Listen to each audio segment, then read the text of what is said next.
안녕하세요. 동화책 라디오의 에어리입니다. 여러분의 편안한 밤을 위해 에어리가 들려드릴 오늘의 이야기는 꿈을 찍는 사진관입니다.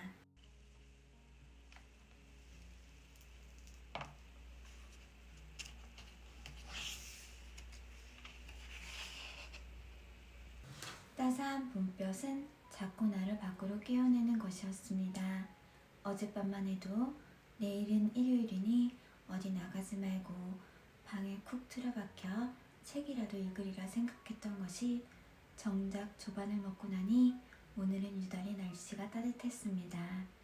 나는 스케치북과 그림 물감을 가지고 뒷산을 향해 올라갔습니다. 그렇다고 나는 굉장히 그림을 잘 그리거나 그림에 취미를 가진 것도 아닙니다. 그저 빈손으로 가기는 싫었기 때문입니다. 책을 들고 앉아 그 따스한 봄볕에 읽는 것은 한층 더 싱거울 것 같았습니다. 봄을 그리려고 산에 오른 이 서투른 화가는 좀처럼 그림을 그리기 시작하지 않았습니다. 그리는 것보다 가만히 앉아 바라보는 것이 더 좋았습니다. 그리하여 내 눈이 맞은편 산허리에 갔을 때 거기에는 활짝 핀 꽃나무 한 그루가 서 있었기 때문입니다. 아직 살구꽃이 피려면 한 달은 더 있어야 할 텐데 저렇게 연분홍 꽃이 전등이라도 켠 듯이 환히 피어있는 것은 이상한 일이 아니겠습니까? 나는 그 꽃나무 있는 대로 쏜살같이 달려갔습니다. 골짜기를 내려 다시 산으로 기어올라 꽃나무 아래까지 갔습니다. 단숨에 달린 나는 숨이 차서 그만 땅에 주저앉았습니다. 숨을 돌리며 내가 꽃나무를 자세히 바라보려니 나무 밑줄기에 이런 간판이 붙어 있었습니다. 꿈을 짓는 사진관으로 가는 길, 동쪽으로 오리. 나는 그 연분홍 꽃나무의 핀 꽃 같은 것은 생각할 사이도 없이 곧 이 꿈을 짓는 사진관을 찾아 떠났습니다. 동쪽으로 사뭇 좁다란 산길을 걸어가노라니까 정말 조그만 집 한 채가 보였습니다. 그러나 내가 그 집 문 앞에 다다랐을 때는 약간 실망하지 않을 수가 없었습니다. 집 문 앞엔 또 이런 것이 쓰여 있었습니다. 꿈을 찍는 사진관은 여기서 남쪽으로 오리되는 곳으로 옮겼습니다. 나는 남쪽을 향해 또 걸었습니다. 지나온 만큼 가니까 정말 또 집 한 채가 보였습니다. 나는 참 잘 왔다고 좋아라 집 문 앞으로 갔습니다. 그러나 아까보다 좀 더 크게 실망하지 않을 수가 없었습니다. 아까와 꼭 같은 글이 문 앞에 붙어 있었습니다. 아니, 꼭 한자만 틀립니다. 그것은 남쪽으로 오리가 아니라 서쪽으로 오리라고 쓰여 있었습니다. 나는 조금 주저였습니다. 그러나 나는 한 번 더 속아보자 하고 또 서쪽으로 향해 걸어갔습니다. 마침내 나는 꿈을 짓는 사진관을 찾은 것입니다. 이런 산중엔 어울리지 않으리만큼 커다랗고 훌륭한 양옥집이었습니다. 벽과 창문만이 아니라 지붕까지 새하얀 집. 다만 전문에 커다랗게 써붙인 꿈을 찍는 사진관이라는 7글자만이 파란 하늘의 하늘빛이었습니다. 나는 문을 두드렸습니다. 누구시오? 들어오시죠. 낮고 부드러운 목소리가 안에서 들려왔습니다. 나는 문을 열고 안으로 들어갔습니다. 하늘빛 파란 가운을 입은 점잖은 신사 한 분이 하늘빛 파란 안경을 벗어 테이블 위에 올려놓으며 회전 의자에서 일어났습니다. 어떻게 오셨지요? 저 여기가 꿈을 찍어주는 사진관입니까? 예, 그렇습니다. 어떻게 찍지요? 하고 나는 꿈을 찍는 방법을 물었습니다. 그랬더니 그는 내게 조그맣고 얄팍한 책 한 권을 주며 저쪽 치료실에 가 앉아 소리내지 말고 읽어보라고 했습니다. 나는 치료실을 찾아갔습니다. 1 다음엔 사무실, 그 다음이 5호실, 바로 그 다음이 치료실입니다. 어쩌면 사진관이 꼭 여관과도 같습니까? 나는 그제야 이 집의 방번호는 모두 홀수만으로 되어 있다는 것을 알았습니다. 벽과 천장까지 모두 새하얀 방, 들어가는 문 밖엔 들창 하나도 없는 방입니다. 나는 그 방에 앉아 지금 받은 얄팍한 책을 펴들었습니다. 불도 안 켠 방이 왜 이리 화한한지 모르겠습니다. 어디서 빛이라곤 들어올 곳도 조금도 없습니다. 구포 활자만큼 자긋 하늘빛 글씨가 어쩌면 그리도 잘 보입니까? 꿈을 찍으시려는 분들에게, 이렇게 멀리서 찾아오신 손님에게 먼저 뜨거운 감사를 드립니다. 당신께서 이곳까지 찾아온 데는 두 가지 뜻이 있을 줄 압니다. 그 하나는 신기한 것을 즐기는 마음이요, 또 하나는 무척 그립고 보고 싶은 사람이 있기 때문일 것입니다.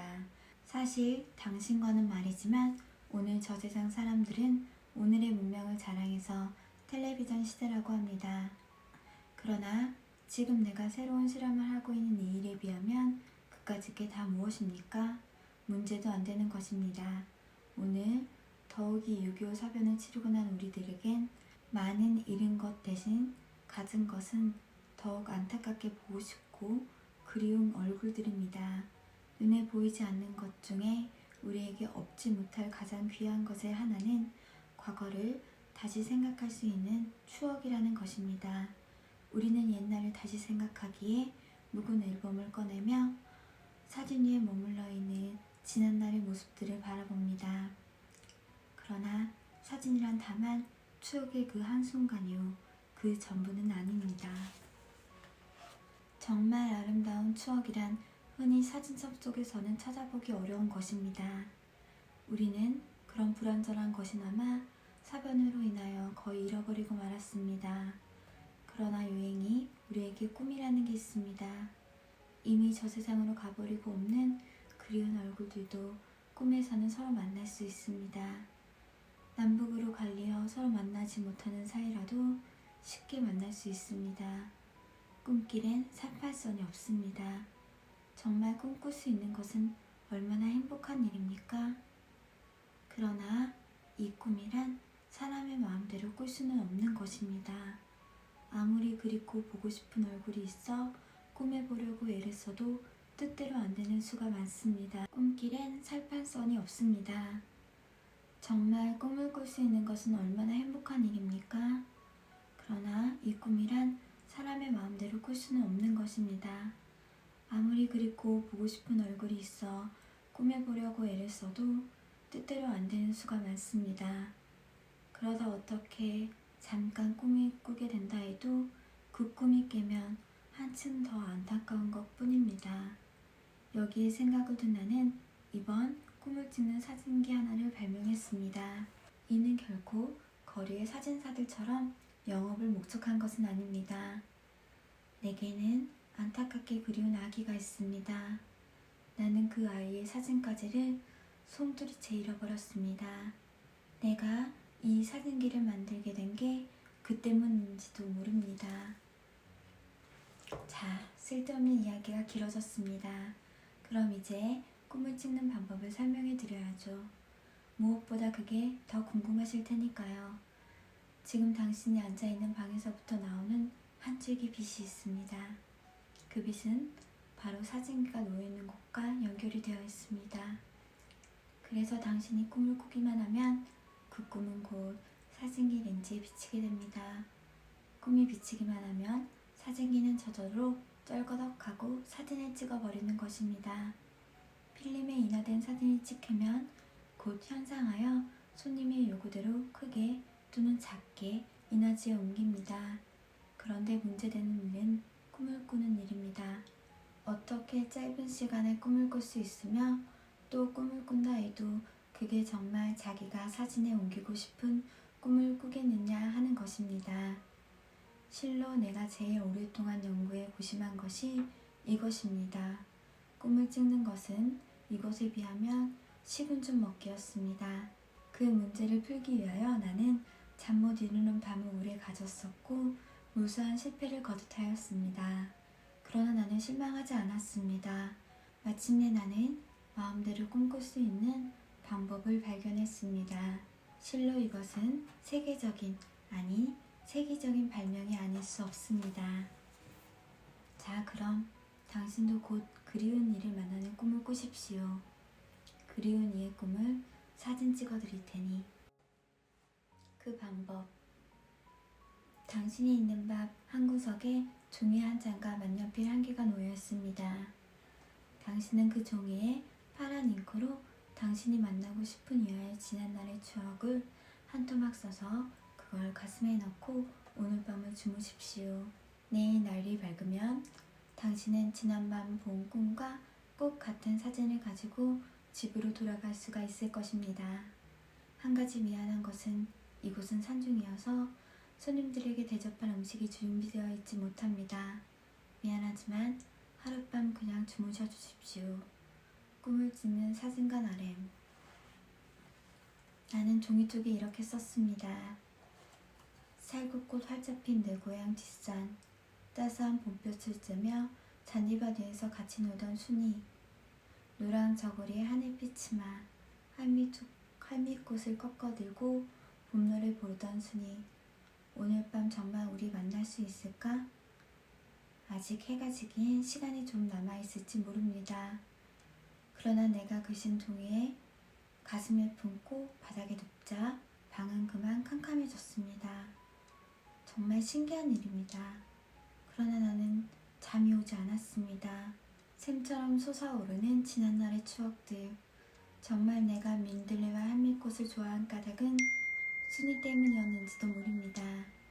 순이의 그 노랑 저고리가 어쩌면 그때 내 마음에 그렇게도 예뻐 보였을까요? 순아, 오늘은 정말 너에게 꼭 할 말이 있어. 감추려고는 했지만 역시 알려주는 게 좋을 거야. 그렇지만 순아, 울어서는 안 돼, 응? 무슨 얘기냐? 어서 말해줘. 정말 안 울 테냐? 울긴 왜 우니? 못나게. 그래, 픽하면 우는 건 바보야. 울지 마라. 응.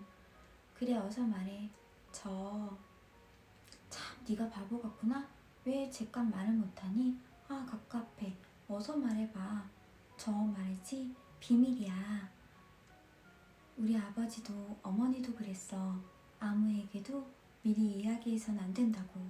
그렇지만 난 네겐 숨길 수 없어. 우린 며칠 있으면 38선을 넘어 서울로 이사를 간단다. 여기서야 살 수가 있어야지. 지난해 8월 해방이 되었다고 미친 듯 즐거워했지만 우리는 토지와 집까지 다 빼앗기지 않았어? 지주라고. 그리고 우리를 딴 데로 옮겨가 살라고 그러지 않아. 빈손이라도 좋아. 우리는 맘 놓고 살 수 있는 자유로운 곳을 찾아야 해. 얘, 나보고 울지 말라더니 네가 먼저 울지 않아? 소학교를 졸업하면 중학교는 원산이나 한문무에 같이 가자던 순이. 너와 내가 갈린 것은 소학교 5학년 때. 이 얼마나 위대한 발명입니까? 생각한 대로 꿈꿀 수 있고 그 장면을 곧 사진에 옮길 수 있다는 것은. 잠을 깬 것은, 아니 꿈을 깬 것은 아침이었나 봅니다. 통밖의 빛이 방 안에 비치지 않아 때를 알 수 없었습니다. 내겐 시계도 없었습니다. 나는 자리에서 일어나 방문을 열고 사진사가 있는 방으로 가려고 하였습니다. 그러나 문을 열었으나 문은 밖으로 잠겨져 있었습니다. 내가 손잡이를 돌리자 내 앞에는 한 통의 종이쪽이 날아떨어졌습니다. 아직 시간이 이릅니다. 그냥 거기서 2시간만 더 기다려 주십시오. 그러면 사진을 가져다 드리겠습니다. 꿈을 찍는 사진관 주인 RM. 오라, 아직 2시간은 더 있어야 된단다. 내가 너무 일찍 일어났는지도 몰라. 날이 아직 밝지 않았을까? 그동안 나는 어제 저녁 순이와 고향 뒷산에서 꽃이 따며 놀던 꿈을 다시 되풀이해보자. 얼마나 아름답고 즐거운 꿈이었나. 사진은 어느 장면에 찍혔을까? 나와 순이가 나란히 살구나무 그늘에 앉은 장면일까? 그렇지 않으면 순이가 노래를 부르는 장면일까? 그렇지도 않으면 순이가 내게 할미꽃을 꺾어주는 장면일까? 내가 사진관 주인에게 아직 마르지도 않은 사진 한 장을 받아들었을 때 나는 깜짝 놀라지 않을 수가 없었습니다. 그것은 순이와 나의 나이 차이였습니다. 실제 나이로는 순이와 나는 동갑입니다.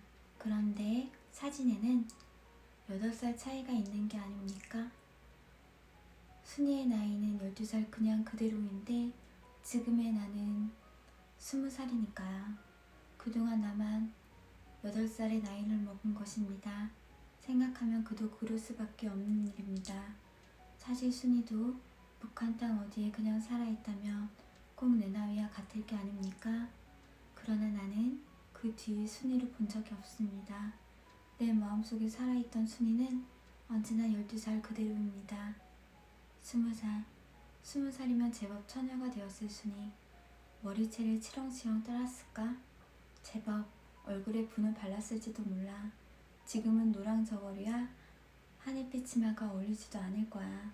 모처럼 찍어준 꿈사진도 그렇게 생각하니 우습기 짝이 없습니다. 그러나 내게 있어서는 이게 제일 귀한 보물이 아닐 수 없습니다. 사진을 가슴을 품은 채 사진관 주인에게 몇 번이나 감사를 드리고 나는 그곳을 나왔습니다. 벌써 아침 해가 높이 올랐습니다. 하루를 꼬박 굶었으나 나는 배고픈 생각이라곤 전혀 없었습니다. 내가 처음 앉았던 뒷손산에와 다리를 쉬며 가슴속에 간직했던 사진을 꺼냈을 때 나는 또 한 번 놀라지 않을 수가 없었습니다. 분명 내가 넣었던 곳에서 꺼내는데 내가 사진관에서 받아든 순이와 같은 찍은 사진이 아니었습니다. 그것은 내가 좋아하는 동화집 갈피 속에 끼어있던 노란 민들레꽃 카드였습니다. 오늘의 이야기는 여기까지입니다. 모두 편안한 밤 되시고요. 잘 자요.